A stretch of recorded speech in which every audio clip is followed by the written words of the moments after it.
Excellent. And one last question. If you people who are not presenting, if you could turn your cameras off, it make it easier for those of us who don't have access to the substantial pipe, for those, for example, in rural areas, makes it easier for them to participate. So thank you very much, and on to you, Kate. Hi. Okay, so thanks everyone. We're trying for the first time to add a poll to the presentation, and I'm just going to stop if people haven't completed that, but we got a lot of great responses, so it gives us a chance of who in the room has ever dehydrated, has ever used a Dutch oven, and whatnot. So I think it's interesting to see the breakdown is sort of equal in terms of having a little bit of experience or never experienced, and 30% have dehydrated camp food before. And I'm not going to speak more to those results because I think everyone can see them, correct? Correct. Fantastic. Okay, so we're going to start at the beginning, which is just to cover a few things about the kitchen setup and gear and whatnot. And I'm not going to take a lot of time on this because all of these types of things are available in more detail. If you want to take Paddle Canada, Learn to Camp trips, and other courses that are offered through the RACC, we'll be happy to have you attend those different seminars or take that training more in depth. So first thing is kitchen setup essentials. Smart kitchen setup meets happy chefs and efficient meal prep and satisfied diners. So things like considering where you place your shelter, vis-a-vis smoke, water, trees for hanging things, having a great tarp set up that you don't have to worry in the middle of cooking a meal if it's going to, splash water everywhere or collapse or buffet in the wind. Making sure that you've got your fire and fuel situation planned out and all the equipment that you need to cook on. There's a lot of different cooking options, so I thought it was interesting in the poll. Few people have used Dutch ovens. We'll cover that a little bit. Few people have used a firebox. Lots of people have used these sort of 2-burner stoves or the single burner stoves. And in terms of cooking implements, looking at making sure if you're planning on cooking on an open fire with a grill, having fire irons, tongs, gloves are really helpful to manage things. And I like to have a chef stool, which is one of those cheap little 3-legged things. I've got a photo of it in the next slide. Making sure your pots and pans are there, rehydration vessels if you're dehydrating your food. The club has some amazing kits that were lovingly sewn by volunteers. They look sort of like what's in the picture here. There's pockets for all the different implements and they roll up. It's a really great way to keep everything together and to know that you've got a great kit of kitchen implements. Necessary for most trips as a coffee maker of sorts. Having flexible cutting boards is a really easy way to sort of prepare food, keep things clean, separate the surfaces, and they roll up very flexibly and can fit nicely in the side of a barrel. A shaky frother will be featured in a couple of the slides because I think it's a neat tool and it doesn't take up much space. A food remediation kit was something that I first experienced on a trip to the Grand Canyon, and they send you this little medicine box full of spices, and it makes anything that might not be as tasty taste delicious. So we'll talk about that. Obviously, depending on where you're going, bear-proofing food storage options are considered part of your essential kitchen kit. So here's just another sort of like setup using the canoe as a very messy kitchen. And there's a 3-legged stool I mentioned. Having a kind of ambiance, lighting source, cooking gloves, those kinds of things, just giving some examples of options for people who might be less familiar with them. In terms of water purification systems, I think almost everyone's using gravity filters. They're like rest days every day. I haven't pumped water in almost 10 years, I think. And yeah, but definitely make sure you have some backup, and whether that's drop pills, UV filter, or an actual hand pump, because sometimes they do get clogged up and you want to have different options, and per boat usually. Having collapsible water jugs, having stackable mugs bowls and plates with rims is a really great way to make sure that things are optimally packed in using the best use of all of your space. And one of the things that we've done, while everyone might have their personal utensils, having a small mesh bag to consolidate those so that everything's all together every time you sort of get out the kitchen stuff and you're not digging around in your personal barrels for those kinds of things, is really helpful. Having a hygiene and wash up station, there's lots of different ways to do this. There's some really great options that are sort of kid friendly. I think almost a quarter of the folks on the call are camping with kids. And there's something, if you want to Google, called Tippy Tap. And one of the things that I did for last summer camping with some younger kids was just drill some holes in the bottom of an IKEA, one of those plastic cups, and create a little hook, and then they could dip it in and the water drains out of the cup in the same time it takes them to wash their hands. And I've never seen kids be more enthusiastic about washing their hands. It was like a game for them. It was awesome. So highly recommend having that because it really helps to make sure everyone stays healthy on the trip. Having a big mesh bag to dry your dishes in. I know people who are really fastidious and bring like cloths and tea towels with them on a camping trip. I say let God dry it, and we just hang it in a bag and let Mother Nature do her wonders. So having the kitchen gear hacks, I just sort of summarize them in terms of having the nesting bowls, hanging the utensil off the O-ring of the barrel. Again, you can see in the picture. That's a cool trick that I've used a few times now, and having all the sort of like kitchen essentials in that barrel as well. If you're cooking with a Dutch oven, you can have your briquettes or your fire gloves and all that kind of stuff. So everything's consolidated in one place. And it also, you can stack it up on top of another barrel, and it makes for like a more, let's say, ergonomically friendly, appealing kitchen. Repurposing little containers, you can scavenge all of barrels for rehydration and storage from any kind of Italian or specialty food store.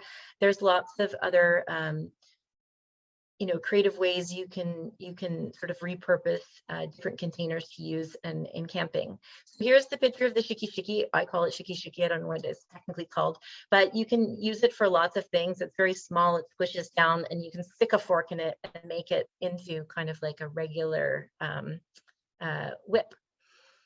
In terms of camp cooking hacks, if you're looking to keep things cold, freezing pre-made meals like spaghetti sauces, curries, and soups help keep other things cold if you've got the space to do that. Wrapping a newspaper works, and then you can use that as a useful fire starter. Lining 30-liter silver barrels with the foam. It's sort of like the bubble. I should have had it here as a prop, but it's like the bubble wrap. You can get it at Home Depot or any sort of store like that. And I just sort of like make a little tube and cut it at the edge so it folds in, and it really helps make a difference to keep things cold. And we usually have like a smaller cold barrel for that. Also a mesh bag, drag bag, we called it on some of the trips. And if your water is cold, sometimes we have lovely warm water in Ontario, so it doesn't actually get cold enough to chill your things. But if you've got colder water, you can use that as a way to contain and tie that to a rock or something like that so it doesn't float downstream. Turning pots and dishes upside down after they've been washed, or if they're during the night, make sure you're not eating a rodent crossing is always recommended, and double bagging or blocking liquid containers just in case. Lessons learned. So this picture just sort of, I guess, displays a few of those hacks. Having a ground tarp is something that maybe seems luxurious, but it can actually really be helpful around camp if you've got sort of a muddy circumstance, or it contains part of the kitchen or the serving area or whatnot, and it doesn't take up much space. Easy to do. In terms of menu planning, accounting for transit meals en route, like if you're stopping for lunch, you've got an 8-hour drive, those kinds of things, just to make sure no one gets hangry. Having a plan avoids eating oatmeal every day. We went on a trip with a bunch of friends who, we just thought everyone makes great food, no problem. We're just going to Petawawa, we don't need to plan this. Every single person brought oatmeal for breakfast, and every single person brought spaghetti for dinner. But they were actually different enough versions that it was fine. But usually you want to switch things up a little bit. Knowing portion sizes, if someone's like a 3 out of 10 eater or a 12 out of 10 eater, that makes a difference if people are hungry on a trip, and making sure people understand how to create a menu plan to make sure everyone's happy and fed. Allergies and preferences to avoid food waste. And, you know, pairing more complex cooking with rest days and floating lunches based on practical type of things that you're going to be able to easily serve or share while you're going down a river. Just think those things through. You often have to adjust sometimes to upcycle leftovers or avoid other spoilage, so have some flexibility. Always pack emergency meals. On flat water trips, or whitewater, you could be windbound, and if there's an emergency, you might be out longer. We got stuck one time on the Mackenzie River. We had to wait an extra day before our boat couldn't make it in, so we called a float plane to come get us. It was kind of like an Uber, but we had to wait an extra day. So we had extra food with us. That was great. And ensuring adequate redundancy if a boat is lost. I know of a friend's trip, and they went down the river and they lost an entire boat, which had the keys to the takeout vehicle and other important things in it. And they found it on, like, 2 days later, but making sure that you have a little bit of things in each boat in case something like that might happen. Printing the laminated menus is a great way to keep track of the days on a long trip, because frankly, sometimes you do lose track. And I think also it's not relevant for everyone, but on expeditions, there's a multitude of ways to do this, but separating things into different color-coded bags or by category or by day, however works for you. But I think it just saves like having to rootle around to the bottom of a barrel. It consolidates things. I usually have different colored mesh bags that I just picked up at the dollar store, I think. And I have one for snacks. I have one for breakfasty stuff. I have one for dinner type, like a dinner is probably big enough. It's per meal, but just having some sort of organization and color coding can really help with barrel management. We tried a few times to, by day, by meals, by whatever, and everyone packing their own barrels seems to be the easiest way. You know what's in it, you know how to manage it, you can get it. So I would recommend that. This is what one of our menus looks like. This is a sample from the Snake River, and you can see the kinds of food that we ate was pretty delicious. There's some fresh things up at the front of the trip, fresh avocado, eggs, cheese wraps. And you get like into later days in the trip, we've got amazing food still: risotto with Parmesan, lemon cake, coconut curry with rice, berry crumble, green bean thoran, all these awesome things, naan, pizzas. And this is dehydrated food. So you can really eat wonderful food if you invest a little bit in learning curve. So you can see my Melody there. She stared at that menu plan it was her favorite thing to read on the trip. And it really, like, it gives you something to look forward to if you have great food. It's really nice. And breaking it up by having a rest day in between so that you're not cooking all the time and planning it that way. In terms of meal planning, camping in August, this is something to account for. We've gone on the Ashwamouchwan a couple of times now and hit it just right. It's like blueberry heaven. It's wonderful. A word about coffee. This is potentially very important. Know how many cups per day per person to plan for, because it can vary wildly, whether people take sugar in their coffee or whatnot. AeroPress is my go-to. You can see it there if you're not familiar with it, but it's kind of like a DIY self-serve. Just boil the kettle or the pot, and then people can self-serve whatever they want. Bringing a thermos helps if you have room to keep the water really nice and hot for those late risers, or you can have asynchronous hot drinks. And don't forget to grind the beans. So Emil is a very astute coffee person. I think he even roasts his own beans, and we forgot the coffee grinder. So we have an improvised with a rock called Grindy that they still have in their house now. And anyways, it was a long 8 days of grinding coffee by hand, but it was pretty fresh and delicious. So I think a rule of thumb for that is make the most fussy coffee drinker in charge of coffee, and you'll be good to go. This is just a tip if you're not familiar with it: management of group expenses. Kitty Split.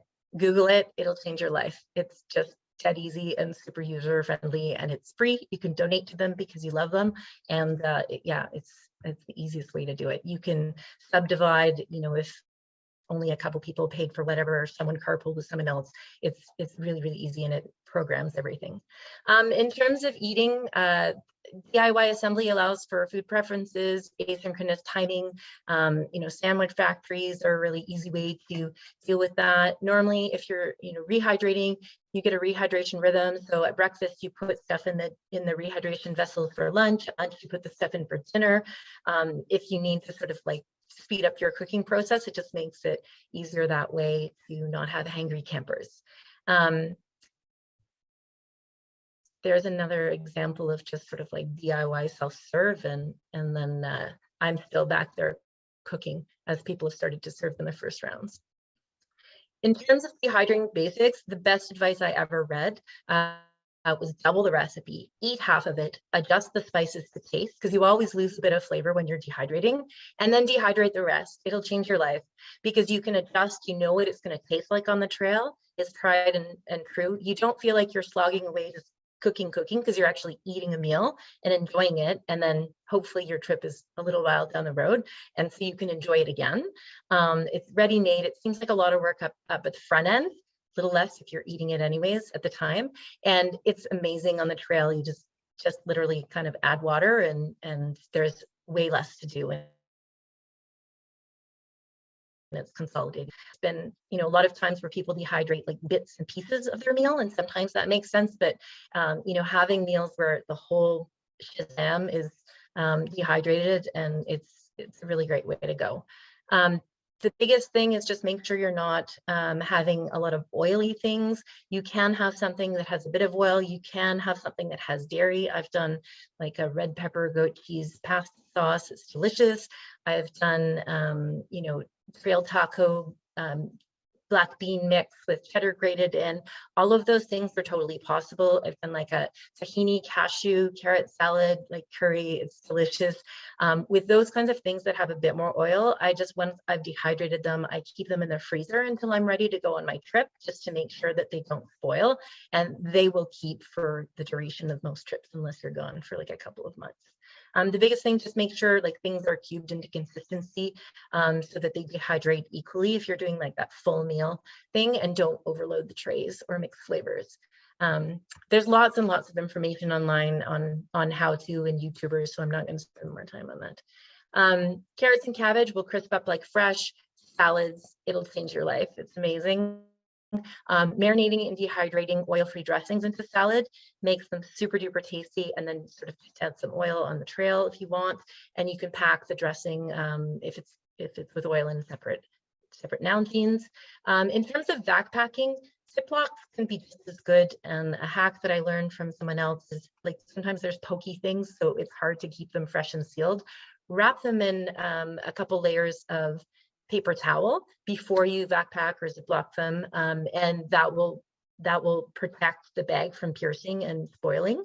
And it will also, you can use it as a napkin, or you can use it as a fire starter, whatever you want. So it was a great hack. Some things are cheaper and easier to buy pre-dehydrated. I would count apple slices as one of those, onion flakes, minute rice, although the caveat with that is it doesn't taste very good. So you can actually cook like brown rice or more complicated, delicious rices and then dehydrate them, and then they become minute rice and they're still delicious.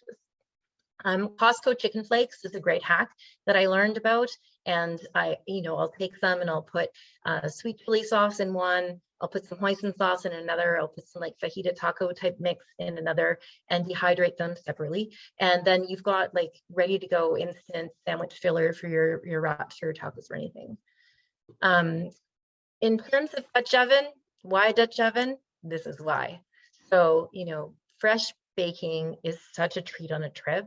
It is heavy, it's bigger gear, but there's some pizza, there's some crumble, there's some fresh baked sea biscuits. Couldn't decide on sweet or savory, so you can see at the top right of the screen, there's both.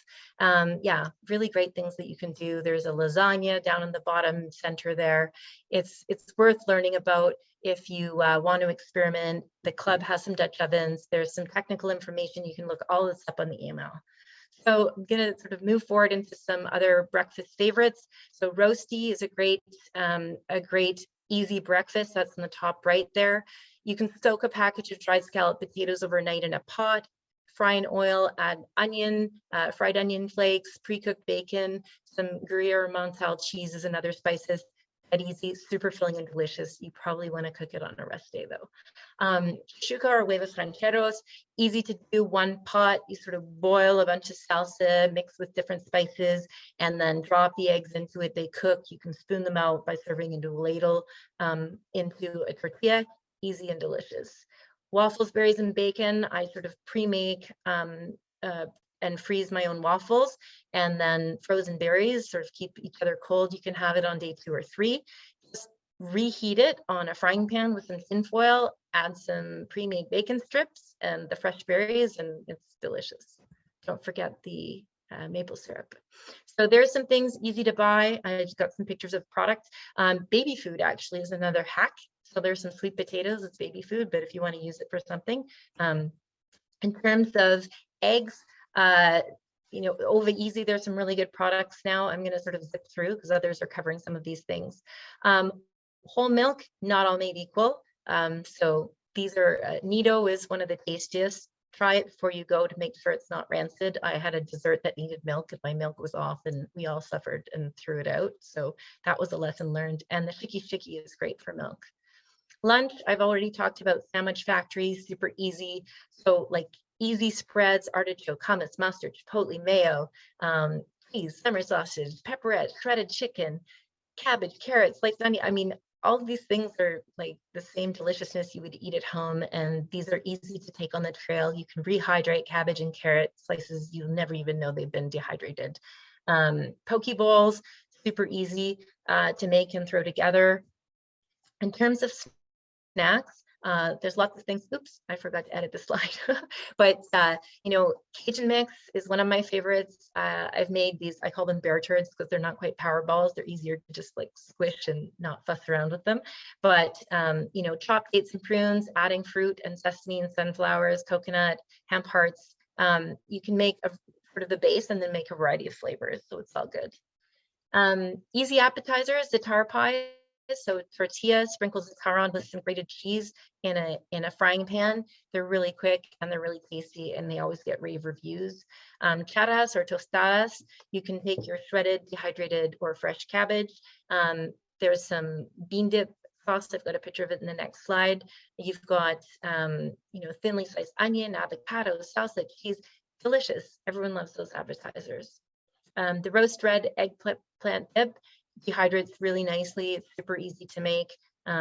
Roasting sort of one of everything and then throw it all in the blender, dehydrate it on the fruit roll-up trays, and then blend it to make it into a powder so it rehydrates easily.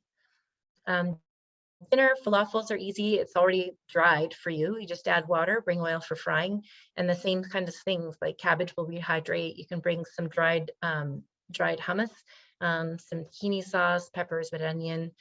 Indian, I've got some pictures of these slides, but it's super easy. Sort of boil the water for rice, take it off the heat and let it sit covered. You don't need to use your fuel to keep the rice cooking. And then you can also reheat packets in hot water. It's really great for self-serve because people might take a little bit and then they'll come back for seconds and it's nice, it's hot. The packets just sit in the water ready to serve as people are hungry. And cooking naan and papadums over the open fire is what's done. So it works really nicely.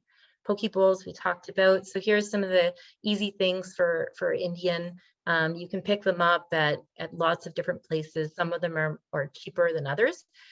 Surprisingly, I found some of these cheapy ones are at Urban Spice, which is not normally the most affordable place, but always great. Asian sauces, you know, here's some examples of these sort of pre-made things. And then you add, that's a little bag of dehydrated vegetables. I just did over the last couple of days, actually. Another hint for dehydrating, do it in March or in like when it's cold out. Don't do it in July when your kitchen's really hot. So easy to add. Peanut sauce makes everything taste delicious.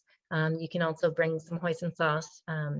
Desserts, creme caramel is a nice easy one. You can have everyone have their little bowl and cool it in the river. Baked bananas, I'm sure lots of people have done. You just sort of slice open the banana, shove some chocolate in, wrap it in foil, and let it really, really cook over the fire. It caramelizes, it's delicious. Easy assemble apple crisp. Get dehydrated apple slices, add water, a little bit of brown sugar and some cinnamon in a pot, and I pre-make my crumble top.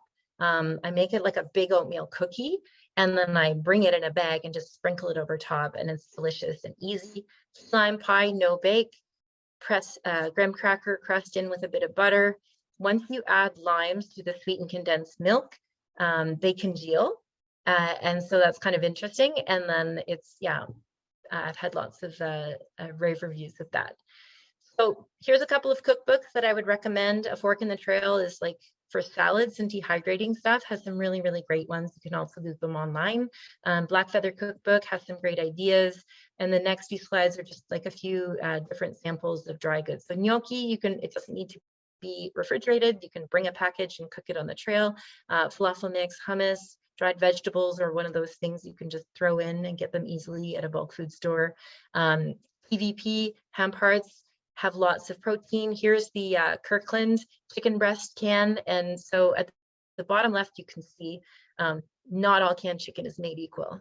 So the bottom left, that looks like Spam, is a maple leaf chicken, canned chicken. And you can see the Kirkland or Costco brand looks more like chicken. So we didn't eat the one on the bottom left. Hanging some summer sausage to dry out a little bit before you take it on a trip is also a good idea. True lime, it's powdered lime juice. We were up someplace where we could walk up and there was a bit of glacier snow and whatnot, and I surprised everyone with mountain margaritas, and it went over really well. It was great, and just sort of like wrapped up a bunch of snow in a poncho that I had, and yeah, highly recommend it. And it's really great to add to any kind of Mexican cooking that you're doing as well, or Thai dishes. These refried pinto beans, these are great because they're really flat packed and they're super handy to sort of squeeze out for making those charas. In terms of local suppliers, Urban Spice for sulfate-free dried apples, veggie flakes, berries, sun-dried tomatoes, legumes, sesame sticks, Indian curry packets, Kowloon Market or Kim's Bangkok in Chinatown. I get those peanut butter brittle bars there, the sesame snacks, dried mushrooms, spicy tamarind snacks, pre-made Asian curries and sauce packets. There's a 5-spice tofu, which is like yummy, believe it or not, tofu. So I like to get that as well. It'll keep for a few days or a couple of days at least on the trail. And milk teas, which probably have terrible preservatives in them, but they taste really good on a cold morning or an evening on the camp. Maxi in Gatineau has a really great international food section, and it's on San Joseph, and it's quite affordable. Walmart nearby there, GC, Amazon, or whatever your shopping politics leads you to, but there's lots of options to get other things like the scalloped potatoes, bacon, curry packets and whatnot. And Costco is a great deal for nuts, cheeses, and I mean, those cans of chicken flakes. So I think that's kind of it for me. In conclusion, eating great food doesn't need to be a lot of effort, and it will get you invited on trips. It's the best way to endear yourself to folks, and it makes everyone happy, and it really feels great to tuck into good food once you've had a hard day on the river. I think we've all benefited as campers from general cooking trends. So there's a lot of sort of prepared foods or easy foods. Also, the zombie apocalypse preppers have made lots of freeze-dried options readily available. They can be a bit more expensive, but if you're in a pinch, you just want to try getting into that kind of stuff, it could be an easy gateway to try some of that. You know, mixing and matching some pre-made stuff with a few tweaks and adding some freshies can really make a dish feel really nice. Making ahead and freeze lasting 2 or 3 days. And I really would say avoid untested pre-dehydrated meals. I had a bunch and we took them on a last-minute trip and said, you know, these have been kicking around for a while, we should just use them. And after having made my own food for a few years now, they were almost inedible, like just a lot of salt.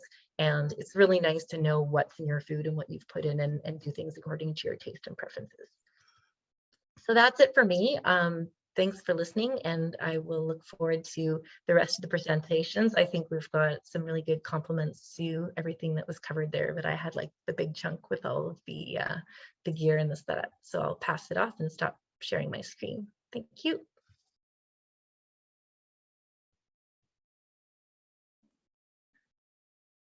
Thank you very much, Kate. That was incredibly informative.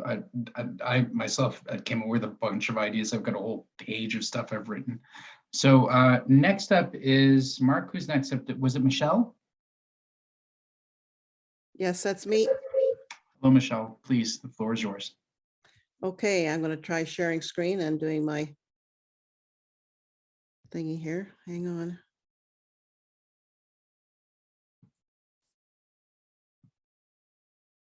There we go. I don't have quite as many slides as Katie, but mine is called Turkey Over an Open Fire. I decided one year that why not try and have Thanksgiving meal out in a beautiful lake and with friends, and let's see what happens. We had site number 11 on the Round Schooner Lake, which everybody considers the jewel in the crown of campsites on Round Schooner. It's very much coveted by a lot of people. And if you don't get it early in the season, like November 1st at 8 o'clock in the morning, you're out of luck. It's a beautiful Sorry, site. Michelle, I'm not sure if you're trying to share your screen, but we don't see anything. Oh, you're kidding. Oh, shoot, shaboo. Okay. I don't see what. Okay, I'm lost there. Okay. Let me go back to the beginning. Okay. Share. I thought it was, is it sharing now? Yes, it is. Oh, cool. Okay. Starting again, Turkey Over an Open Fire.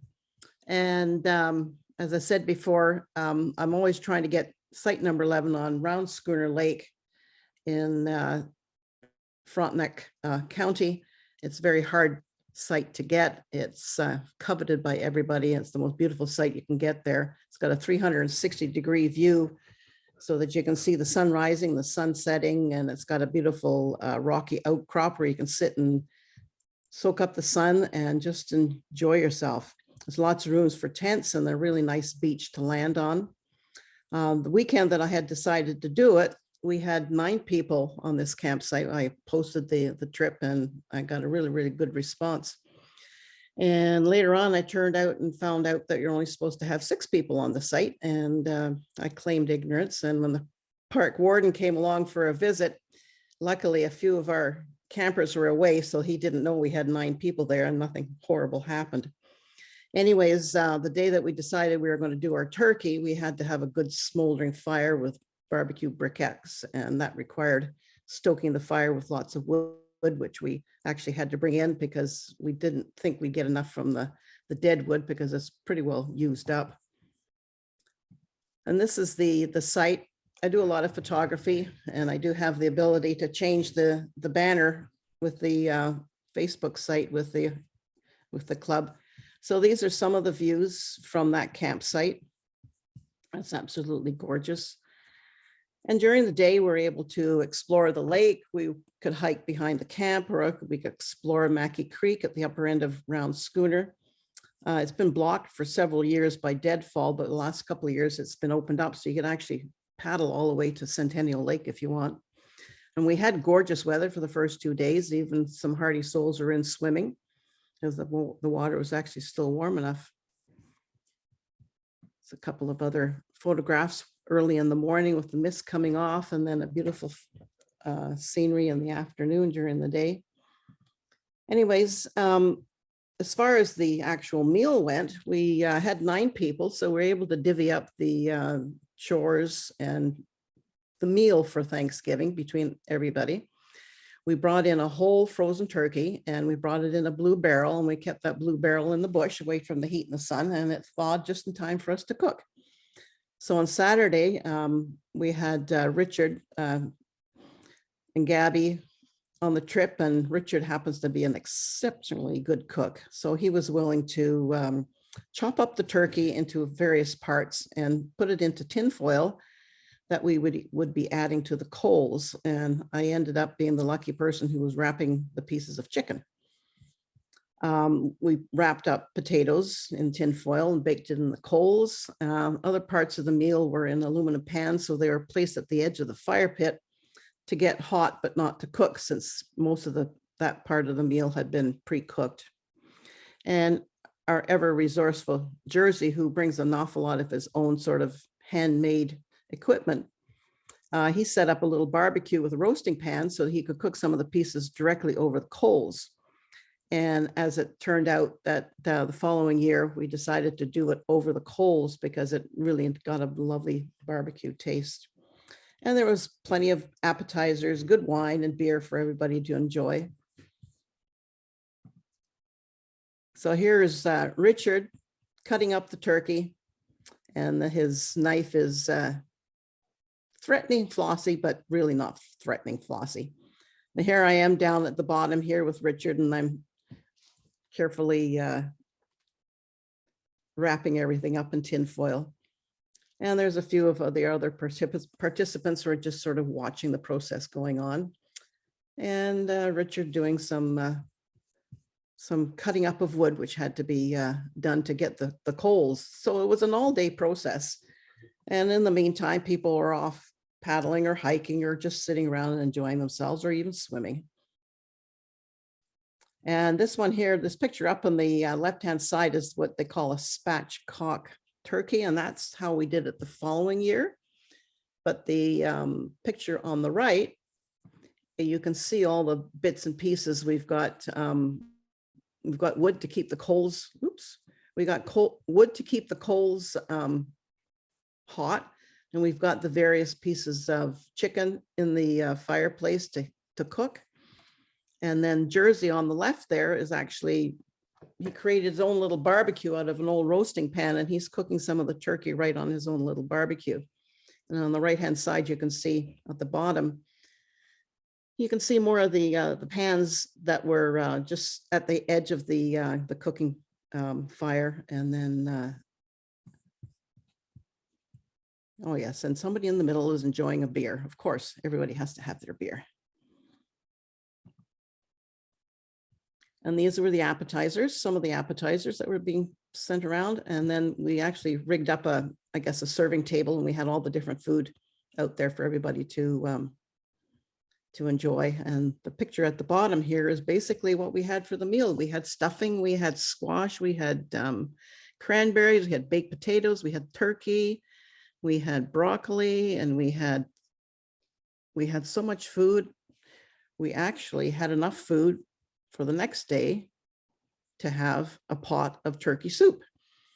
So everything that was left over from the meal was put into a very big pot, and we had a very nice meal the next day with turkey soup with all the leftovers. And for breakfast, Jersey, he has this special Polish crepes that he makes that everybody craves, and he also has a special fillings for each one of them. I haven't quite figured out how to make them yet, but everybody was lining up just for these crepes in the morning. And this is the group. And this is my little poem that one of the very few poems I've ever written in my life. And this sort of explains my feeling towards being out in nature, in the canoes with friends, and just where I love to be every summer. The forest is my cathedral, the lakes and river, my sanctuary. As I dip my paddle into the mist of time, I smooth the wrinkles of my soul. And that's basically my philosophy towards camping, canoeing, and everything else. If there is any questions, I know my presentation is a little bit on the short side, but if anybody has any questions, I'd be happy to answer them. So Michelle, Steve here. Yes. No questions, but what I wanted to say was just to express my appreciation for how beautiful your photography was and how thoughtful and soulful those few lines you finished with is in your poem. Yeah, it's one of the very few poems I've ever written, but it always is my mantra. And that's how I feel. I go to the French River almost every year. I've done it for almost 20 years now. My parents had an island, a 3-acre island in Georgian Bay when I was a child. And ever since then, I've just loved the area, and I just pretty well have to go back every year. And I've almost could do the whole trip blindfolded. I know the route so well, but every year it's different people, different weather, different conditions. And every year is magical. So I try to get there every year, and I'm hoping to do it when I'm 80. So who knows? So does anyone have any questions? And if you don't have questions now, that's fine. Feel free to pin them in the chat. And if not, well, then perhaps what we'll do is, if Michelle, if you could stop sharing your screen, please. Okay. Thank you for that. So again, any questions? If not, I'll pass the microphone over to Joanna. Thank you again, Michelle. That was lovely. Good evening, everybody. In a way of introduction, my partner and I have been paddling with the club for almost 10 years now. And we've been on trips with many of you, enjoyed them, and have learned from you a lot. So most of the tricks, cooking tricks that I have under my belt are actually borrowed from you guys. So I'm always keen to learn. Food is for me a very important part of a successful trip. So, you know, this image, warm rock with a view of the lake, sunset, and a Joanna, you're not, yes. we can't see your screen actually. We can see. I know. Oh, I okay. know. I'm Sorry. yes. My mistake. I apologize for interrupting. I'm building up the tension. Suspense. So the part of that fantastic evening that I was trying to paint in front of your eyes is a big bowl of really good food. But the thing is, we're very busy and work, family, so it's difficult to do it. To have a great food on a long interior trip with lots of partageing and without prep time. So now I'm going to share my screen. If I can find my cursor, here it is. And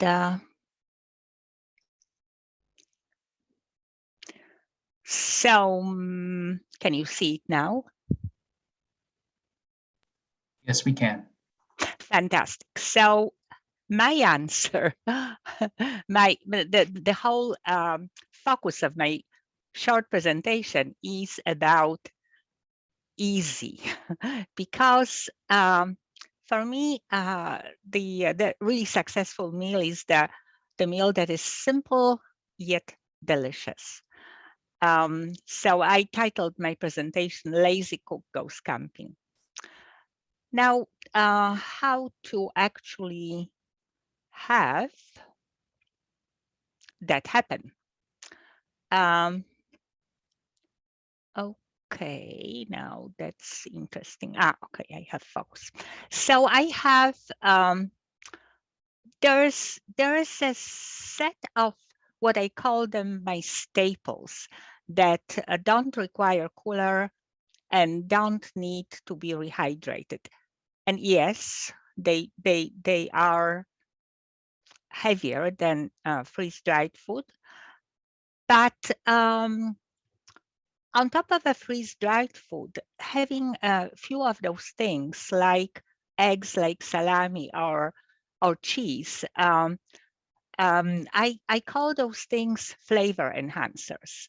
They are very versatile, multi-purpose. You know, eggs can be used just about in any kind of meal, breakfast, supper. Salami keeps extremely well on the long trips, and double smoke cheese. We had it on 7 days trip, and it was still perfect at the end. And so, really, if you want to have a this kind of cheese to last till the end of really long trip, you need to buy or take 2 packages with you. Otherwise, you know, it's not even going to last so long.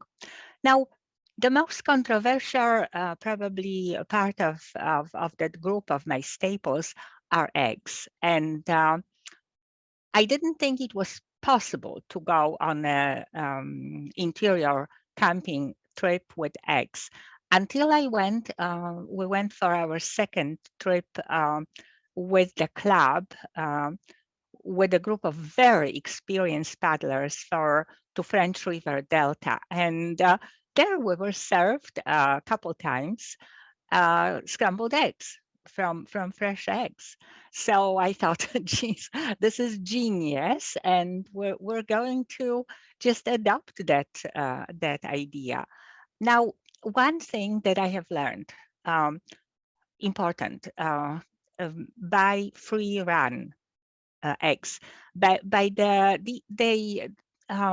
These eggs have much harder shells, and if you ever compare them, you want to experiment yourself, you will see it. It's really much harder to break the free run egg than the one from the caged hens. And we were taking the fresh eggs for whitewater trips. Once I remember we got stuck on the ledge at the entrance to a long, easy but long rapid. And by the time we got our boat unstuck, it was filled with water, and all our luggage, floated down, including the barrel, and all those pieces of luggage made their way through the rapid, and we ate those eggs for the next couple breakfasts. None of them broke. So it's possible. Now, how about a grilled cheese sandwich for breakfast with scrambled eggs? It's just heavenly. So later, maybe I will show you how those items can be used in many different recipes, because they are, as I said, multi-purpose. They are very versatile. Now, two more staples. Grape tomatoes. We found that they keep very well in the hottest in the hottest weather, providing that you keep them in that package that they come with, and don't wrap them additionally in any plastic bags. And they are also very stretchable, maybe the word would be, because few of them added to the breakfast sort of, not only add the color, but make the breakfast way more attractive. You can also fry them, pan fry them, and add to all kinds of other dishes. There's hundreds of dishes that the fried grape tomatoes would complement. Now, another thing that we started using recently are dried mushrooms, and lots of advantages here because they are very light. They also are very versatile, and they can enhance the flavor of so many dishes too. They go well with almost anything, except for dessert maybe. Of course, I wrote here on that slide about the wisdom of bringing mushrooms to the woods, and they can always be replaced by fresh mushrooms if you can find them, if you are at that right time of season. Then your dried mushrooms go back home, no problem. Of course, they have to be soaked. They have to be cut into relatively small pieces to be used later. So now, some dishes, and oh no, sorry, I've forgotten that I have some porn for you, and this is a food porn, cabanossi. Cabanossi is something that is very Polish. I'm Polish, and this is a Polish variation on the theme of pepperoni. It's just that cabanossi are probably way, in my opinion, but so I'm biased, but they are way better. And they also keep outside of the fridge for 7 days. On the left picture, you can see that for a really long trip, they started covering that whitish thing that salami has, aged salami has on the outside. So we were airing them. We had this kind of that was in Tatler cabin. We have this decoration of the cabanossi, of the sausage on the rope. So you can buy them at any of those Polish delis that there's a number of them in Ottawa. And if you don't want to air your sausages, you can split them into two. The straight from the store will last you for about 3-4 days in any weather, and the remaining you can put in your oven on the absolutely lowest setting overnight. The whole house will smell, and I mean open oven, slightly open oven, so they dehydrate on the outside. So that's probably better than salami, in my opinion, and equally versatile. Now, another ethnic offering here, kasha, which is the buckwheat. You not some of you may not be familiar with it, but that grain is we take it with us for every trip. One of the reasons is that it's very, it's sort of rice. It's difficult to eat rice on its own, but kasha with buckwheat with butter is meal of its own. It's delicious, and it's very easy to cook. This is where my secret cooking in a sleeping bag that Kate actually mentioned in her presentation about rice. That's exactly how kasha cooks too. So just boil the water, drop the kasha in a appropriate ratio 2:1, a little bit of salt, bring to boil, cover the pot, take it off the stove, and wrap in newspaper or kitchen towel, and then sleeping bag on top. 20 minutes later, and it's ready to eat. In the meantime, you can cook the companion dishes on that stove. And now this is kasha taken to a different level in a gourmet version. On the left-hand side, we served it with those, remember those cabanossi, those sausages, so you can see them sliced here, and some of the dehydrated corn in that version. But you know, there are so many things that can go into this. Those dried mushrooms could be here. On the right-hand side, it's served with grape tomatoes, fried grape tomatoes, and the eggs. And that version of that meal is really so filling and so full of different flavors. All kinds of sauces, easy and more complicated. And kasha really is a phenomenal vehicle for all kinds of those things, add-ons. Now, one thing that I have learned throughout our trips with the club was that buckwheat and rice are about the only grains that one can cook in a sleeping bag. We tried that with quinoa. And I promised the trip participants that they will have a delicious takeout lunch. And so I did everything the way we do it with buckwheat, and then opened that jar that quinoa was supposed to be cooking in, and it was still hard, like like rock grains of quinoa floating in the lukewarm water. Well, they were troopers. They put their spoons into that soup and tried to crunch them, and no, that didn't work at all. So, but for rice and quinoa and buckwheat, it will work phenomenally well.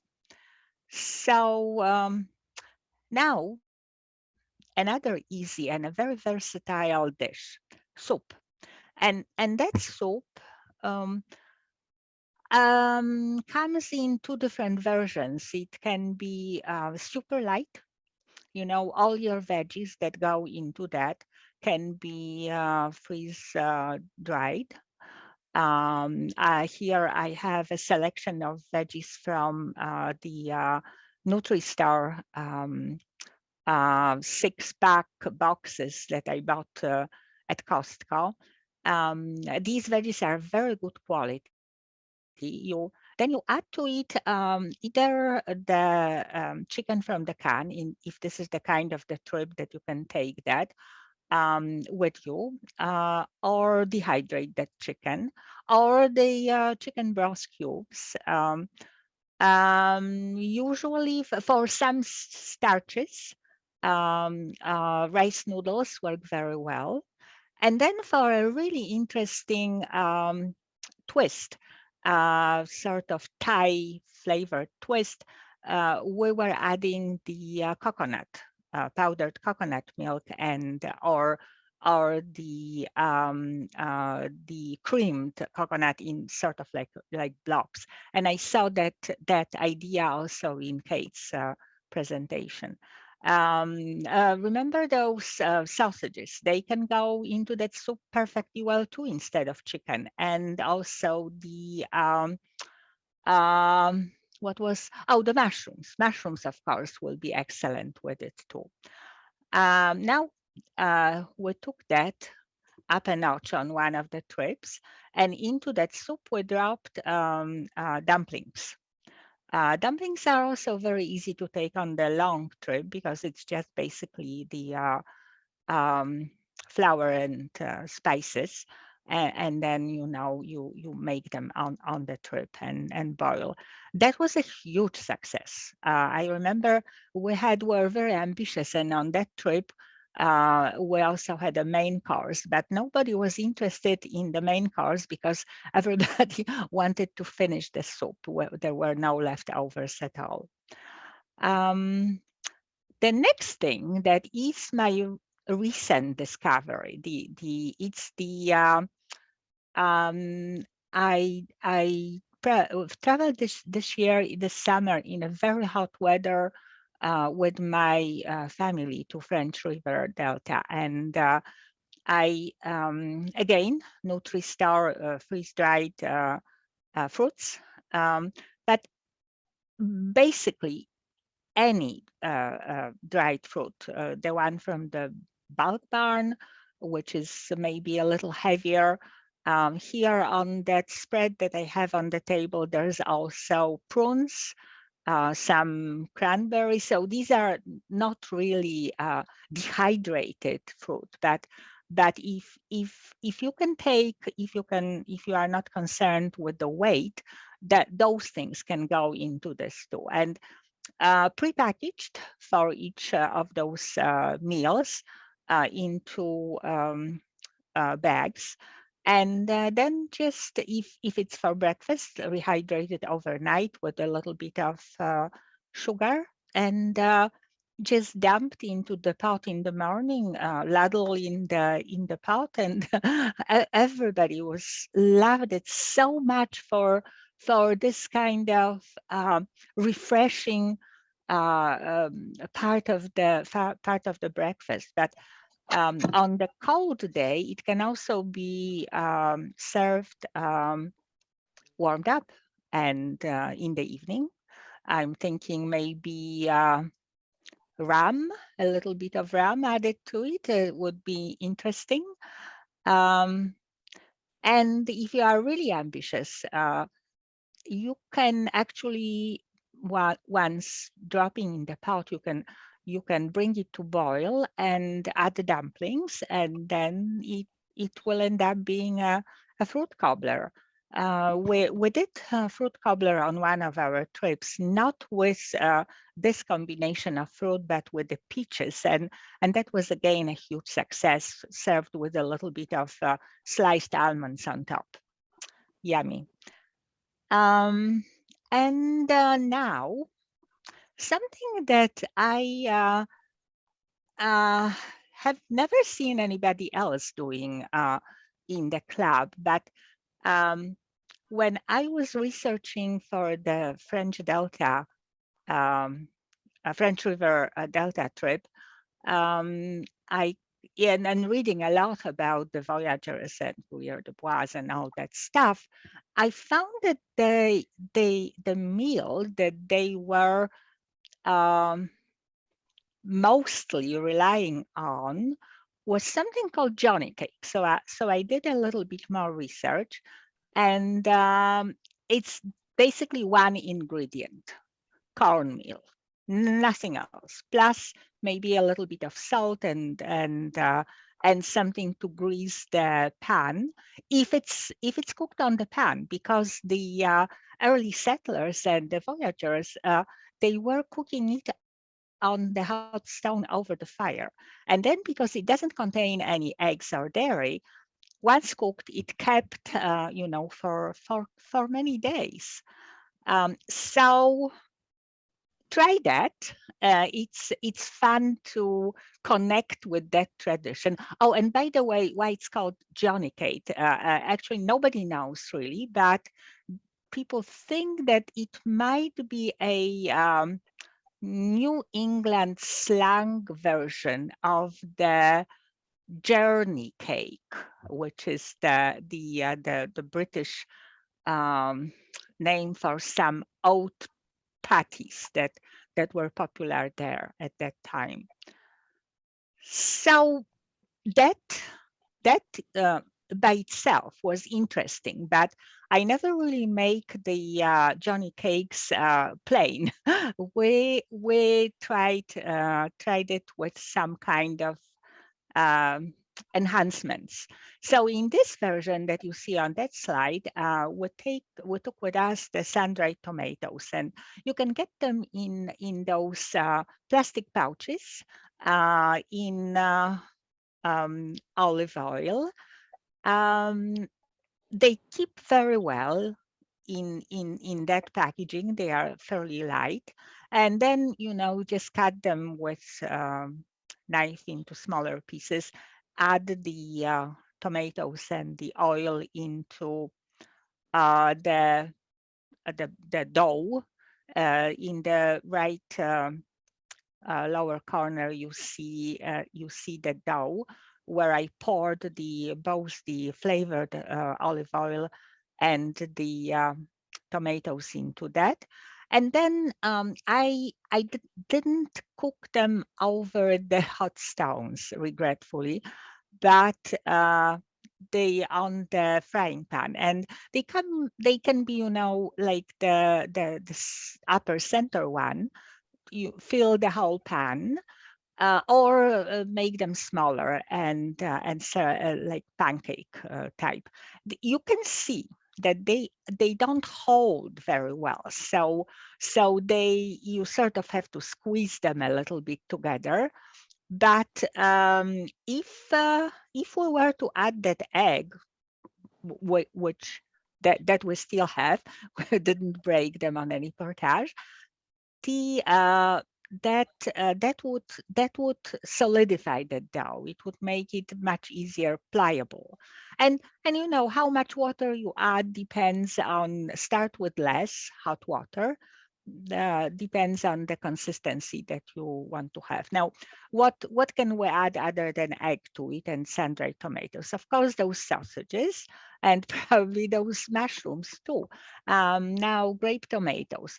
Even grape tomatoes would be interesting in this. Oh, not to mention the cheese, cubed cheese would also work here. Once I added to the dough also the Parmesan cheese, very light, very easy to carry on long trip, and at the same time very flavor enhancing. So I think I have shared with you all the tricks, cooking tricks that make my food interesting yet easy to make. And I just have to mention my absolutely indispensable sous chef and paddling partner. I call him my secret weapon. He's the guy that, and of course, the ones that traveled with us, now Anatoly. He's the guy that carries that barrel and makes sure that the stove always works. So this is my chance to say thank you to you, and thank you very much for listening. Thank you very, very much. So very quickly, what I'll suggest is we'll just move right on to next and save some time, ideally at the end, if that's okay, Joanna. Just because our time is getting tight. Is that okay? Sure. Thank you very much for that. So moving on to Corey. Corey, you're up next. All right. Yeah, sorry. So just to verify people can see the presentation and such. Not yet. Yes, we can.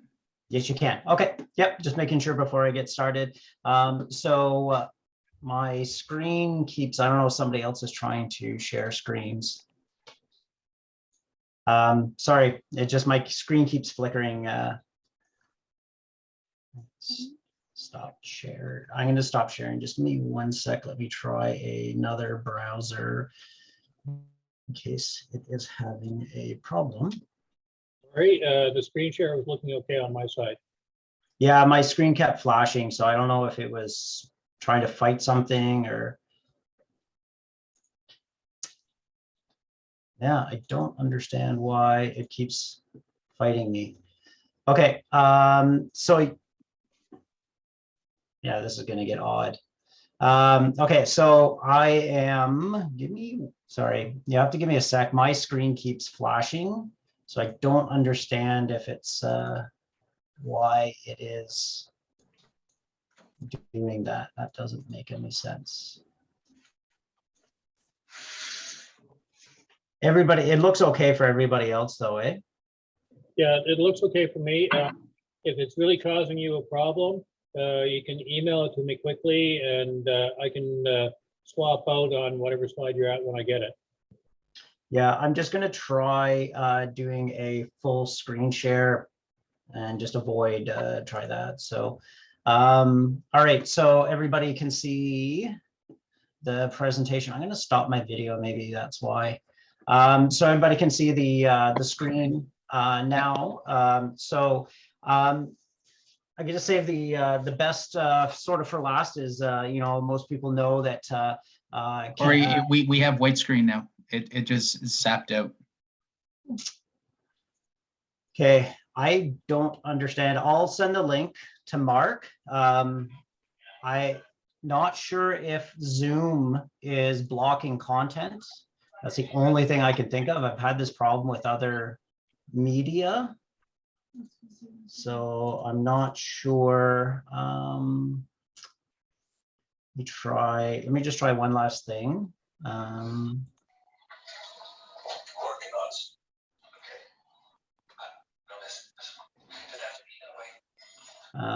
Somebody probably needs to mute themselves.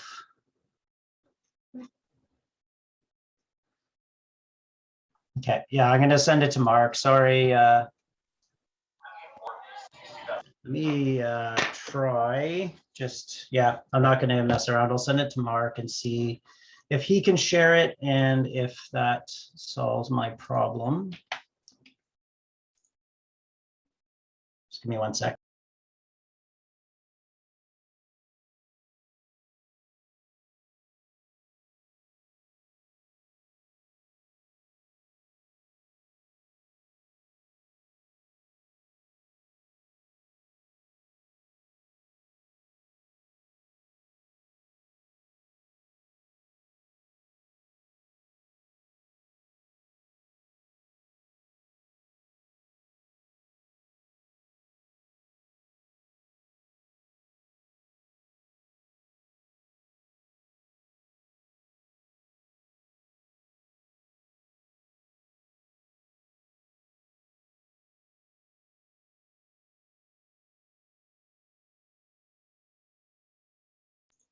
Sorry, I'm just, I sent it to Mark there, just waiting to see if he can try sharing it.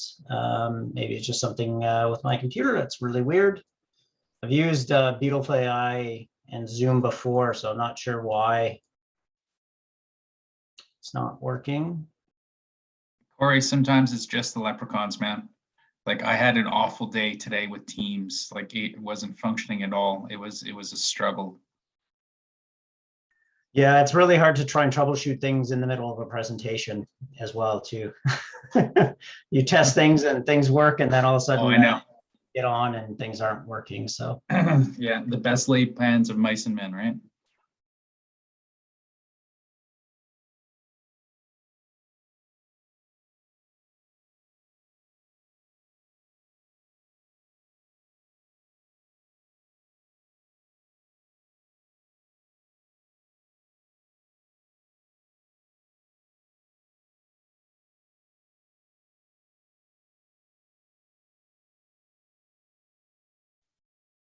I'm refreshing my mailbox quickly, and as soon as it comes on, I can throw it up. I'll throw it up. In the meantime, is there anything you can talk about? no, I sent it to you in chat, Mark. I sent a direct message to you in chat.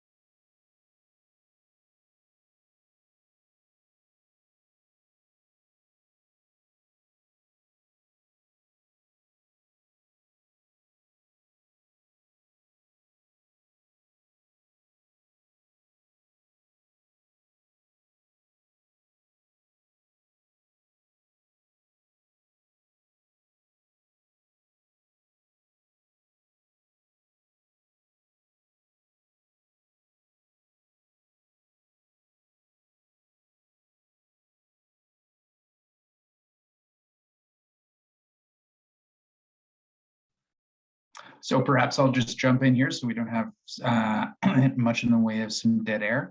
I'd just like to, for those of you who are members, you're probably aware of this. For those of you who are not members and are joining us for this, I just like direct you, if you wish to go to our website, you'll find as the weeks unfold that we will be hosting a series of additional webinars with subsequent ones being, if I'm not mistaken, next week. Hello. Here's something. So the seminar is going to be, and this is almost definitely tongue-in-cheek, how to prepare your family for the zombie apocalypse. And I believe that's going to be Corey who's going to be leading that one. And then following that on the 16th, we have a really interesting one, which is called Canoeing Across Canada. It's the journey from the Pacific to the Atlantic Ocean by canoe. So a couple who did it over a span of a couple of years. Anyways, feel free to reach out to us to join in that as well. Anyways, turning this back over to Corey. Corey.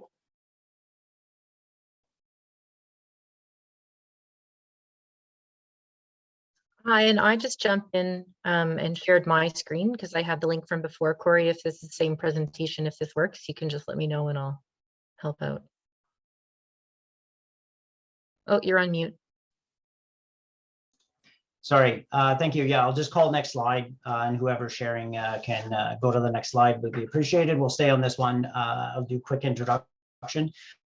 So for those who don't know me, my name is Corey, and I'm the family program coordinator with the Canoe Club. My part that I'm going to be presenting today is focused on families. There may be some parts that are relevant to other parts of camping. So again, my focus is going to be exclusively on just the family part of it. I'm going to actually try, there seems to be a banner. I'm not sure why. I'm going to try sharing my screen.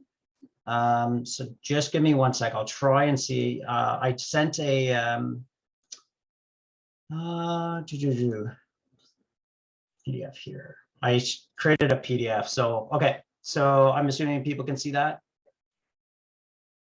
And it's doing the same problem. So we'll have to go back to whoever was sharing. Sorry. I was thinking it was maybe just that. Not sure if it was Kate who was sharing.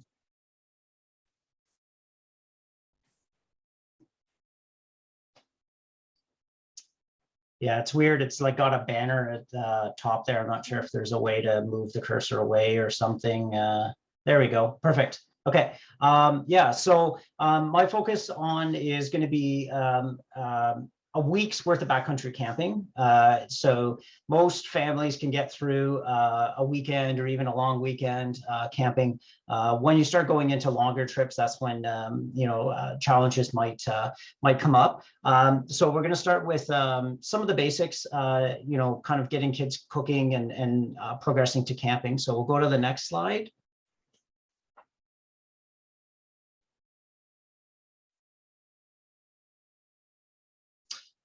All right, so one of the big things is cooking with kids. It has to start at home.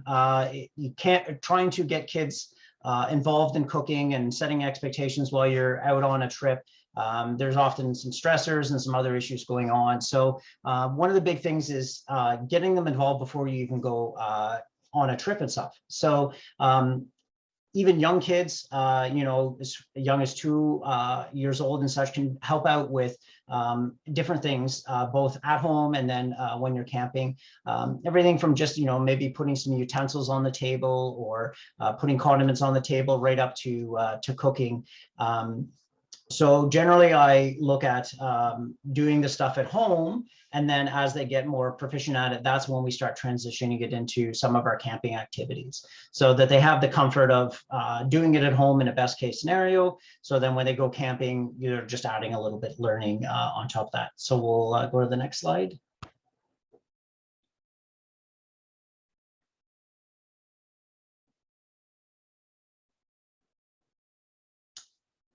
So one of the big things as a parent and stuff, one of the big understandings needs to be that you're expected to contribute, that this isn't a chore. So it's not something you get rewarded for or get paid for, whatever, that this is your contribution to the family.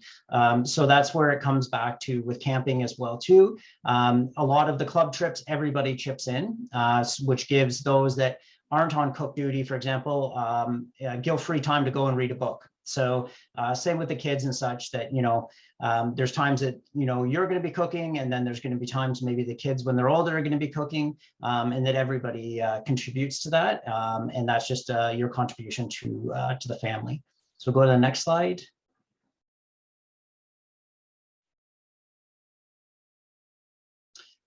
So it's also important to understand that they're having fun and they're learning.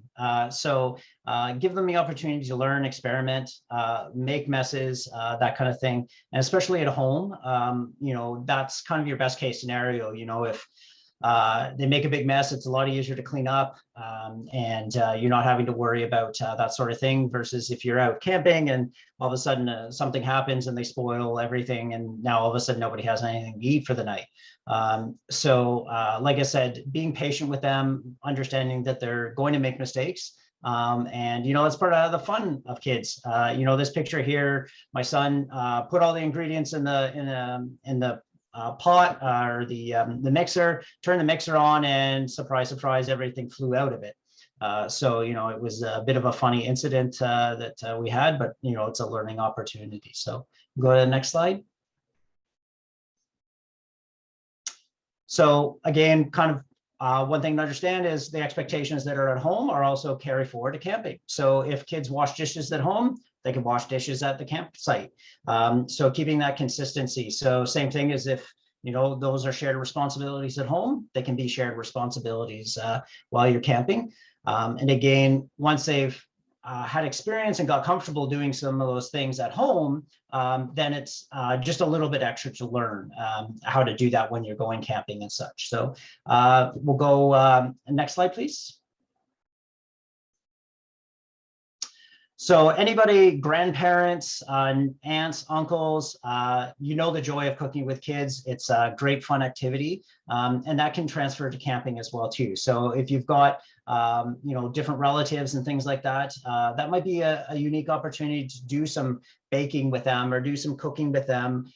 Maybe, you know, during busier times, you don't necessarily have the time to do that. So start it at home, and then that can be taken to going camping as well. So we'll go next slide. So I cut out a couple parts of my presentation just so I didn't repeat some of the things that some of the other presenters had did. Some of the basics that especially are important with kids, just a couple of tips.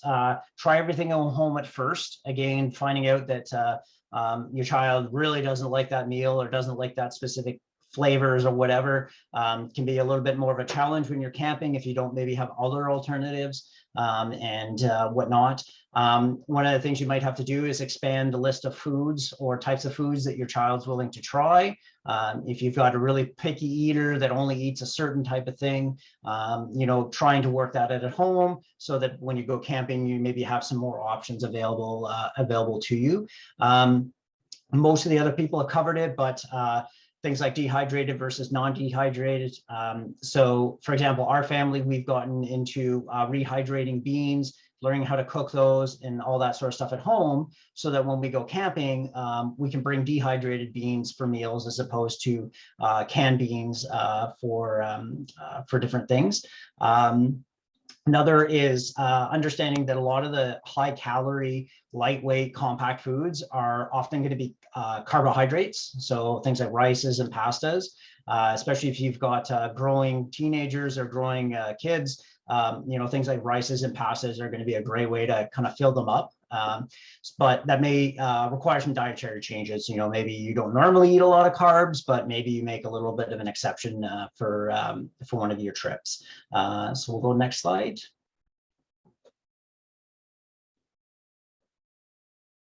So again, this is kind of a universal thing for campers, but those with kids, especially if you started out car camping, you know, you might not realize you might be able to fit it in your van, but you might not be able to fit it in a canoe.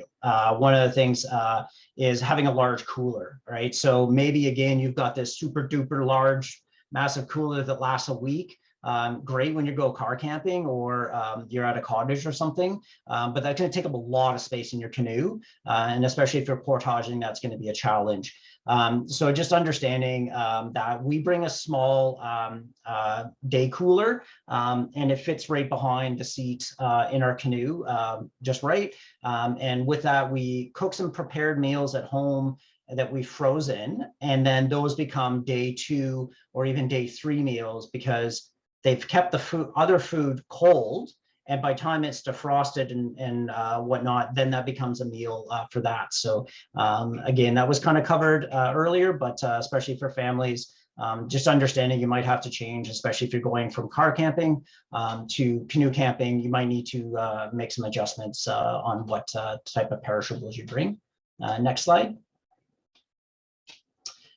So a couple of, especially with kids and helping them understand the reasons for this and being disciplined about some of that, just something simple, you know, basic gravity, heavier things will crush lighter things. So explaining to people when they're putting stuff in or out of the barrel, when you're packing the barrel, don't put the bread at the bottom of the barrel and then throw a whole pile of cans on top of it.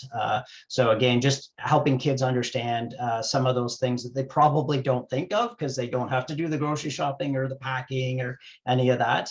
But when you're putting the barrels together, it becomes a much more important issue, especially with kids. everything has to be anything that's liquids or powders, any of that sort of stuff has to be in Ziploc bags. They talked about in an earlier part of the presentation about Ziplocs or double Ziplocs. This is especially important with kids who maybe don't think of, and they put the bottle in upside down. So a Ziploc bag is going to help avoid some of those spills. Next slide. So a couple of shopping tips is it can be just something fun just to take the kids on a non-grocery shopping trip. Just go to the grocery store and try and come up with all kinds of ideas. You know, something where, again, you're not on a time restraint, you're not specifically looking to buy something, or even when you do go on regular trips, you know, encourage your kids to take a look and try and find other ideas. There might be things that you hadn't even thought of, or alternatives for things you hadn't thought of. So that can be a good learning opportunity, just learning about also things like the Canada Food Guide as far as nutrition and what reading labels, that kind of stuff. So that can be a fun activity you can do with your kids to just, like I said, take a walk around the grocery store and check out different items. Another thing to consider is the natural food sections. So they might have non-perishable alternatives or even healthier versions of items that are in other aisles. One of the things I especially is check the expiry dates, especially for things like baked goods and stuff, because often what they'll do is they'll put the ones that are going to expire most recently at the front of the thing. So for example, if you're grabbing naan or pitas or something like that, the ones that are right at the front are going to be the ones that expire the most or the soonest, sorry. So checking dates at the back and stuff, especially for a longer trip. To make sure that stuff isn't going to go beyond its expiry. I was really excited to see the amount of variety of cultures of foods in other people's presentations. That's a really big one, is that there's so many different options from so many different cultures. And to me, aside from the camping, that's just a wonderful food journey that you can have with your family and learning what things they like or not like, and different ways that you can prepare different foods. And again, trying those at home so that you find out not on your trip that you've tried this thing that you loved and was delicious, but your kids just won't even try it. So have some fun experimenting with that. So we'll go to the next slide. A couple of people mentioned a bunch of other stuff, just a couple of places that we really like. Adam's Sausage over in the east end of the city. It's a kind of a European deli. They sell a lot of especially seafood type canned goods, and different types of breads and sausages and whatnot are really good. La Bottega is another really good one for a lot of European options. Tea is really good for a lot of your Asian foods and dehydrated items. We live in Barrhaven, and we found the Barrhaven Loblaws at the Barrhaven Town Center to have quite a lot of ethnic and natural food varieties. So, I mean, there's probably other places in the city and stuff, but when we have a hard time finding certain items, often we're able to find it there. A couple of people had mentioned some of the items at Costco, especially for families. They might have larger quantities in some canned goods or some non-perishable items that, like I said, would be more suited for families. One of the other big things that we love is Kodiak cakes for pancakes. So the big thing with these essentially is it's got protein powder in them. So it gets you away from not having to necessarily have eggs all the time or oatmeal all the time. If you add an egg to it, it gets 20 grams of protein. So again, it's a great way to get protein into kids. When you cook them, we usually bring some sort of oil and we cook them in a frying pan. And if you put I'd say more oil than you would normally, they end up almost like funnel cakes. So I think it's the sugars in the protein powder that crystallize and kind of make it really tasty and such. So a little bit of a change from your traditional just pancakes. And again, you can keep those for snacks later in the day. Alternatively, just based on the whole concept of adding protein powder, that's the sort of thing you can add protein powder to other baked goods or other items that maybe you want to add some extra protein to. So even if you have your own pancake mix, maybe either that you make or have, just adding some protein powder is a great way to get extra protein on a trip like that. We recently saw they also released, I think, an oatmeal, prepackaged oatmeal that has protein powder in it as well too. So that's kind of interesting. Go to the next slide. So just a couple of items, and again, this is family specific. So this isn't general recommendations. These are things that we found for kids and people of at least 4 or more people to be really helpful. So we'll go to the next one. So we bring a 2-burner Coleman camp stove. It's those green stoves you've probably seen at Canadian Tire, been around for 50, 60 years or more. As a backup, we always bring just a little Dragonfly backup stove. It's compact, it fits inside the pots. So that way, if worst case scenario, there is a problem with the stove, we have something to back up, and we can also bring that with us on day trips. Next slide. So with the Coleman camp stoves, you can get camp stoves in both a propane canister as well as it's called white gas. It's also a Coleman camp fuel.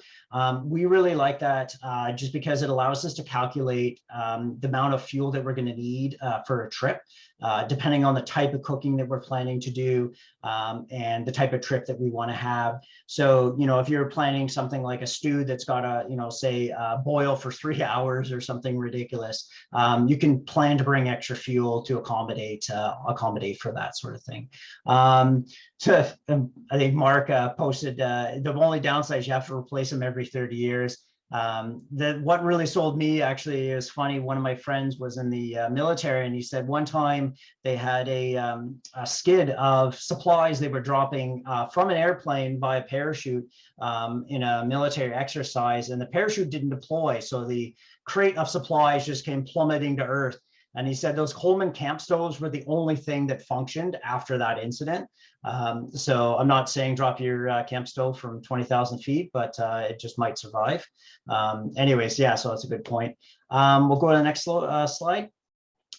So one big thing, stainless steel pots, pans, utensils, anything that way is going to make it a lot easier for cleaning. Kids are going to burn stuff on stoves. It's a lot easier to, scrape, especially with like a steel wool or something like that, off of a stainless steel pan, versus some of the other types, especially if you have pots that are like a non-stick. That stuff will come off fairly quickly, especially if they turn the heat up too high or the heat is too focused on a certain spot. So as I said, we specifically only use stainless steel items.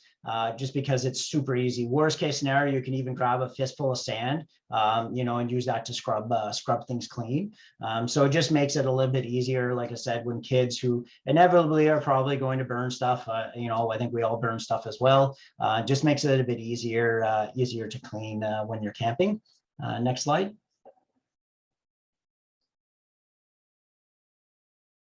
Another quick tip, we have a Coleman griddle. You probably have seen those, maybe that just go right on top of on the Coleman stove. So we use that for maybe say, pancakes, bacon, that kind of thing, which, has some collections for liquids. So again, if you're making pancakes, they put a little bit too much batter, it'll collect in those little trays. And such, as opposed to just flowing into the stove itself. And there's also a stainless steel barbecue tray that you can get. It's basically a metal sheet with some edges and some holes in it.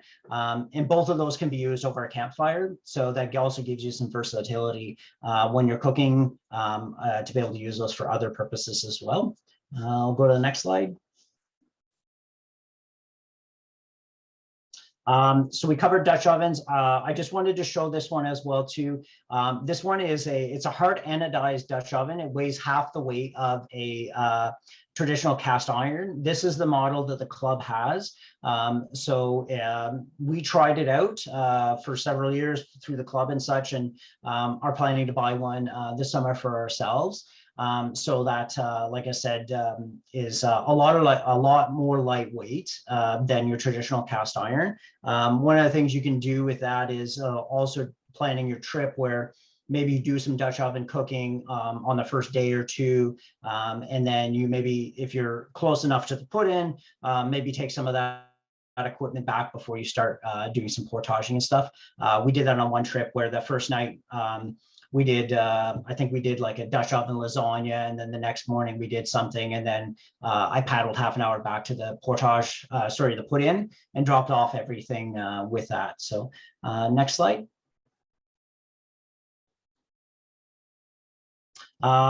Covered some of that. I'm not going to go over a lot. The big thing that is a really big appeal for Dutch oven cooking, I noticed in the initial questionnaire that some people had said that, it's not some, the majority of people had said they hadn't tried Dutch oven cooking, but for families, this really opens up a lot of possibilities, especially for desserts and stuff, right?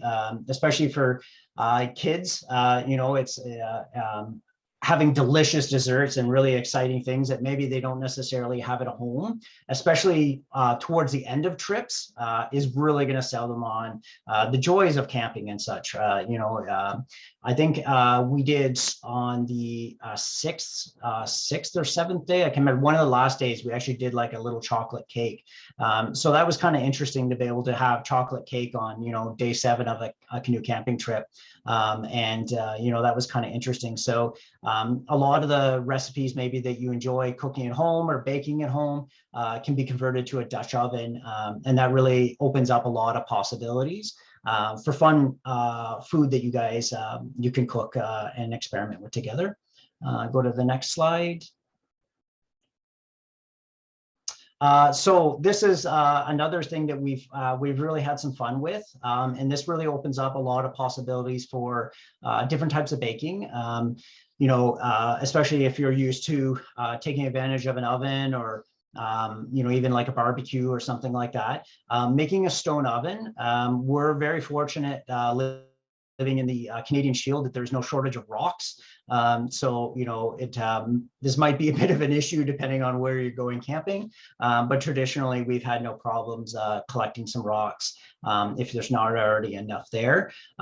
So in this case, one of our favorites is cooking stone oven pizzas. So we use naan as crust, and we bring canned tomato sauce, pizza sauce, and some of the other ingredients. And we usually do that, say, on day 2 or day 3, so that some of the meats and cheeses and stuff don't spoil or whatnot. And then it also allows, you know, everybody to make their own. So if you've got some kids that like some things and don't like others, they can just make their own. So I'm not going to go through the whole thing. I got a couple of slides on how to make it, but essentially you need to get a good bed of coals going, and then you build up some rocks around the side. You put that stainless steel tray, which I had mentioned earlier. You put that on, wrap some tin foil around the sides and the top, and then what that's going to do is the heat that comes up is going to reflect off the top and the sides like an oven does it at your home, and bake stuff on the top. So we'll go to the next slide. I've got a couple other pictures. You can see very delicious. And we'll go to the next slide. So this could be used for any number of baked goods. You know, if you wanted to make like a lasagna, or you wanted to make muffins, or any of that kind of stuff, this is a great way to do that. Next slide. And yeah, so this is just a different version. You can see where I wasn't able to find a large rock for the top, so I just put a piece of tin foil over the top. And we'll go next slide. So that's what I've got. I know that we're getting late, but I definitely would love to hear what other people's thoughts are when it comes to taking kids camping and stuff. If anybody has any suggestions, stories, recommendations they'd love to share, either through chat, feel free to unmute yourself as well. I believe we're probably going to have the same opportunity for the other presentations and stuff as well. I'll post a link to my original presentation if you're looking for some information, as well as the links on how to contact us about the family program. So thank you very much. Thank you very much, Corey. How about if we just postpone questions to the end because we're shifting gears and just respecting the 9 p.m. deadline. I'm going to toss this to Mark. I know that I think some of our members will be happy to stay, but Mark, now it's over to you. So just really quickly, I have one quick story which I'll pass on to people. And actually, ahead of myself. Before I joined the club, a 3-day diet for me would be instant oatmeal for breakfast, cereal bars for lunch, and Kraft dinner with water instead of milk for supper. And that would be everything for 3 days. My first trip with the club, we had 12 people on the trip, so we split into 2 food groups. I got up on Saturday morning, all set for my powdered oatmeal, only to be greeted by fresh eggs, scrambled with tomatoes, poured into a chicken a la king shell, and covered with a cheese sauce. Kind of blew my mind. Lunch and a canoe trip is, flatbread and stuff to put on a flatbread. And then supper, all set for my packed up Kraft dinner. Instead, we ended up with boeuf bourguignon and flambéed crepe Suzette for supper. And I sort of thought, wow, this is amazing. Oh, and I forgot to mention, we split up into 2 food groups. The other food group, while we're sitting there having our, real eggs and so on, they were having powdered eggs and sitting 3 feet away from us on the other side of the campfire. While we were having our boeuf bourguignon and flambéed crepe Suzettes, they were having beans and brownies. And I got to tell you, our group had a whole lot more food than you guys did, or a whole lot more fun than the other group did. So I just wanted to suggest, if you take anything out of this presentation, it's that food is more than just filling a hole. Kate, do I see your hand up?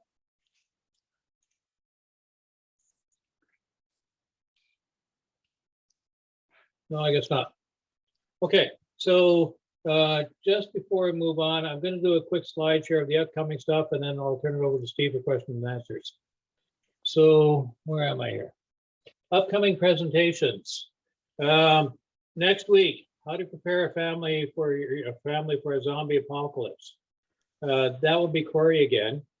If you liked what you saw tonight, correct me if I'm wrong, Corey, but it's going to be a similar idea, but much more detailed and with a bunch more hacks for family stuff.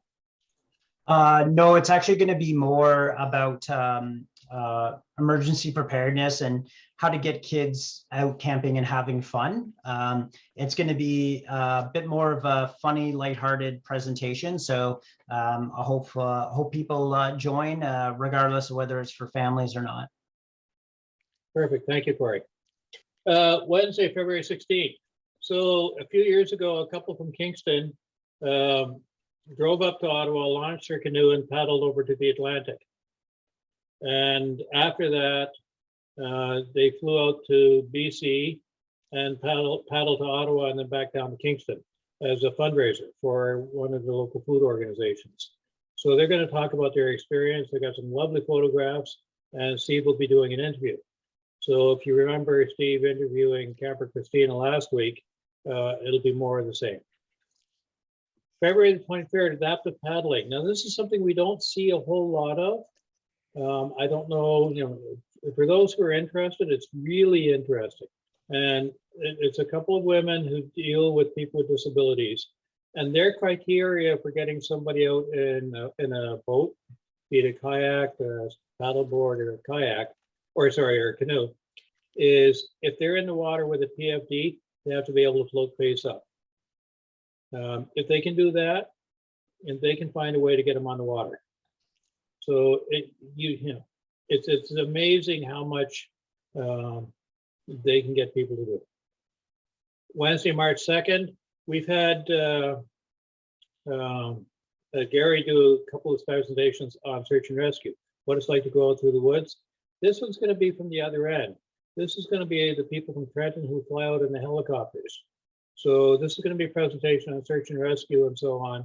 from the point of view of the people in the aircraft. Wednesday, March 9th, last year we had a presentation primarily about weather lore. This time it's going to be more focused on if you're out in the woods and you don't have a radio and you don't have some kind of a satellite thing that's giving you the weather report, you know, how can you observe the conditions around you and figure out what's coming?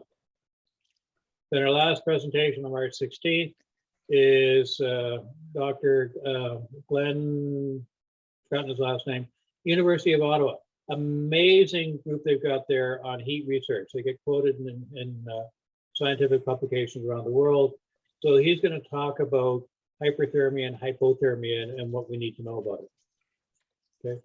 Following that, you know, trainer Dan, or our training coordinator Dan, is going to be lining up the usual spring training courses related to camping and so on. Having said this, if you have any comments on anything you've seen tonight, any suggestions for future stuff, really want to hear it. So just flip an email over to outreach@raccc.ca. And I'll turn it back to you, Steve, for question and answer.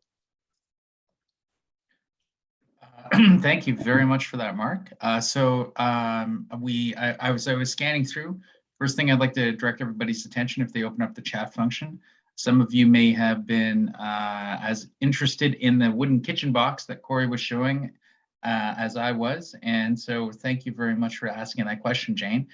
So Corey has posted a link to a YouTube video where he did questions and answers or about how it was made. And he has also offered, if people have any questions on it, to reach out to him. Now, Kate has also indicated that people have further questions about recipes and dehydrated meals. Please feel free to email her, and she's made her email publicly available. So I would like to, I don't know if I'm missing any questions here so far as I'm scrolling up the list, but as I'm doing that scroll, I would like to ask each of our presenters one quick question. What is the favorite meal that you prepare and as a result look forward to on your canoe trip? So perhaps I can toss that to Michelle. Is it the turkey? That was, I think we did that 3 years in a row. I'm usually on longer trips, so that kind of a meal would be very impossible. I make a Thai, what I used to call a Thai tuna. And I think that's one of my favorite meals. I can dehydrate the red peppers, the onions, and nowadays I will throw in some packaged tuna or maybe get some of the chicken from Costco and serve that over rice. And it's a sauce with Thai seasoning. And yeah, it's a delicious meal. I think that's probably one of my favorite meals. Thank you, Michelle. Joanna. Hard to hard to think about it, but I suppose what I personally like the most is the grilled cheese sandwich for breakfast. It's very easy to make it on the frying pan and crunchy and gooey at the same time. Just a perfect breakfast for me. Thank you, Joanna. Kate.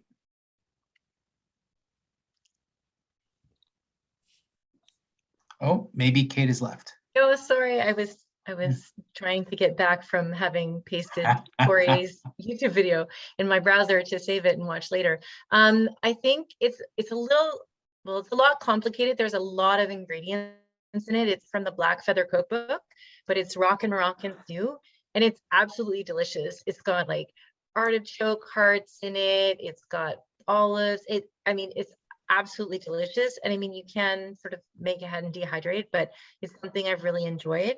And I mean, I know I'm squishing another one in there, but like the Indian meals are super yummy, and anything like paneer, actually, you can take with you dehydrated and bring it back to life. And yeah, I've really enjoyed so much good food. Dehydrated paneer? Yeah. Feta, you can do feta to an extent as well. Oh. Thank you. Yeah. Culinary universe opening up. And turning to Corey. Yeah. So it was funny. Mark was talking about experiences and stuff. I remember I was on a solo trip quite a few years ago, and to me, food and canoe camping or food and camping go hand in hand. If you don't have good food, kind of questions what the difference between you and a homeless person is at this point. So to me, food is a big part of it. So I am more than willing to lug a little extra pounds in order to have a good meal. And I remember I was doing a circuit, and there was a number of portages over about 4 days. Every day I was portaging. And funny enough, I started out the trip with this other group of people, and we all ended up the same sites every night. And they were all eating what I would just say is basically granola. Like it was a Ziploc bag, and they poured some liquid into it and then ate it. It didn't look particularly appetizing. So on the last day of the trip, I made bacon and eggs, and just the way the wind was blowing, it was blowing at their campsite. And I was almost worried that they were going to start raiding my campsite as they sat there munching on their granola. So be careful what food you bring on trips. You might get some unfriendly visitors. For me, the best is the stone oven pizzas that we love. We plan it on a day where we're not going to be doing a lot. So it just sort of forces relaxation, right? It takes time to build the fire up and build the coals up, build the stove. It takes time to, for the pizzas to cook and everything. And then once the fire is done, we traditionally then, it starts to get dark. So then, you can do things like s'mores or other things and stuff. So aside from the food, it's just generally a great day. It's just a nice, relaxing family day or with friends, whatnot. So combining, like I said, the joys of the food as well as the experience. So thank you very much, Corey. So turning one last time to the broader community, does anybody have any questions? Or have I missed anybody's question that they posted earlier, please? All right, then. If there are no questions, first of all, I'd like to offer, Jane, please. Yeah, I have a question. Unfortunately, I was only able to join this wonderful event around 8 o'clock, and I'm wondering if any of the recipes or presentations can be posted to the website. So what we can do is, so first of all, Jane, first of all, this one has been recorded, just as a heads Okay, up. great. So the whole thing has been recorded. So Fantastic. it will be posted to our YouTube channel. And actually, I should probably have mentioned this at the outset. This is what happens when I start these things without having a few notes. So the RACCC, we have a YouTube channel right now that's affiliated with the RA. And on that, you'll find a selection of our videos and seminars from last year. And so what we'll be doing this series, for those where recording is an option, we'll be doing the exact same thing and populating that as well. Is the previous presentation on solo camping on the YouTube channel? I don't believe we recorded that presentation, Kim, but we ask our presenters typically, and in some instances they don't feel necessarily comfortable, or others, but actually Mark has already posted the playlist, our YouTube playlist, there as well for you. And where is that YouTube link? Where do we find it? It's in the chat right now. Oh, okay. It's in the chat right now. And as well, if you type in RACCC YouTube into Google, it'll shoot you right there. Terrific, thanks. Thanks very much. Oh, you're welcome. Actually, that does raise. I also posted a link, Jane. The club does have some recipes on our website. Yeah, I know there's that. A link. Yeah, there's a link there and stuff. Definitely open to additional recipes. So hopefully maybe some of the people who have presented could add some of those recipes or others can contribute as well. Be much appreciated. Thank you for that, Corey. Any other questions? I really must remember to reference the YouTube channel at the outset of our next meeting, our next gathering, I should say. All right, well, if there are no further questions, first of all, I'd like to take this opportunity to say to all of the presenters. Thank you so very much. I literally had dinner before this, and now for some reason I'm hungry, and I don't know why. You've given a lot of useful and helpful tips, and really appreciate the thoughtfulness that went into each of your presentations and your willingness to share with us. So on that note, I would wish all of you a happy Wednesday, and we look forward to seeing you again 7 o'clock a week from today. Have a wonderful day, everyone. Bye-bye. Thanks very much.